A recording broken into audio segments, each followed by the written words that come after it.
This is Sean Mewasing live from the London studio.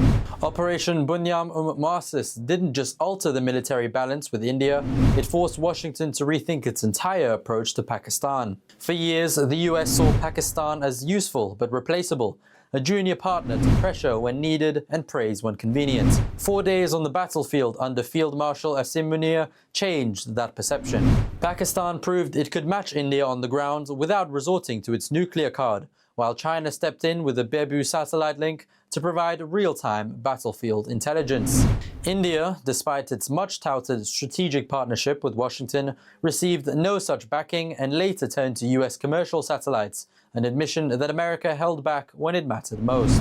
At the same time, Washington has moved to grant Pakistan a much lower import tariff than India, opening a potential trade advantage that could reshape Pakistan's export prospects if fully leveraged. Coupled with America's need for access to rare earths, secure energy corridors, and a strategic vantage point on China, this trade shift underscores how essential Pakistan has become. Joining us to break down these developments is Dr. Daniel Markey, Senior Advisor on South Asia at the United States Institute of Peace and one of the foremost authorities on US policy in the region. Welcome to the show, Daniel. Pakistan has ended up with a much lower US import tariff than the one India was hit with. Is the country's export industry in a strong enough position to make the most of this better deal? Well, it's certainly welcome news in Pakistan, and I would add exceedingly unwelcome news in India, not just because of the 25% tariff that India is facing across the board, but also a 25% additional punitive tariff that India got slapped with because of its relations with Russia. So when you add those together, India faces stiff headwinds in bringing goods into the United States, where Pakistan has a certain advantage. So this is a big surprise. Pakistan still faces enormous structural problems, education problems, all kinds of infrastructure problems. So it'll need to work quickly and do quite a lot to take full advantage of this. But it's a rare bit of good news for Pakistan, as your report pointed out. You spoke about India's refusal to stop buying Russian oil, which prompted President Trump to double the already high tariff on Indian goods. Does Islamabad have anything to fear as it strengthens its relations with Moscow? I don't think so. I think that the relationship between Pakistan and Russia is a relatively limited one. We shouldn't make too much of it. It's principally rhetorical. There are some purchases, certainly by Pakistan, and talk of other things that they might do in the future. And there is an indirect connection because they're both getting along quite well with China.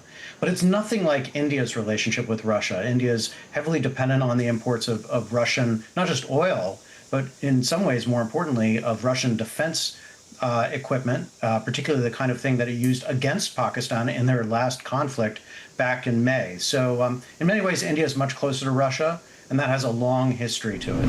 Pakistan's geopolitics have long been complex. How difficult is it for the country to balance improving ties with Russia, China, and the US simultaneously? Right. The main balancing act over the past 5 years or somewhat longer has been between the United States and China.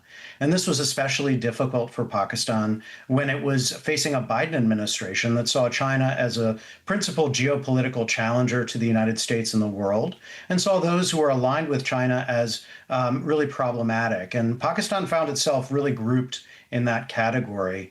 Now we have Donald Trump in place. He seems to be much more flexible in his understanding of global geopolitics and maybe rethinking the nature of the US-China relationship in ways that, at least for the moment, make him less critical of Pakistan and less likely to squeeze Pakistan because of its relationship with China. So that's another big change that we've seen just over the past 6 months, and a bit of a surprise to many of us who actually had anticipated that Donald Trump's second administration would be, if anything, more tough on China and keep Pakistan in the doghouse. So all of this has come as it's actually a pretty big shock.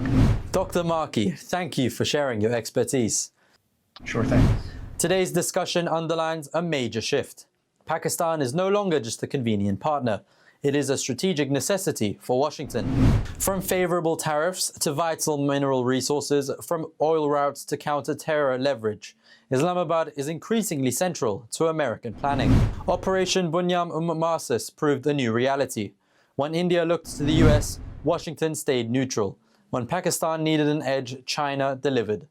Now, with America's global commitments stretched, every key road in this region, whether economic, strategic, or security related, runs through Rawalpindi's gate. Stay tuned for more updates on this story. Keep watching Ocean News.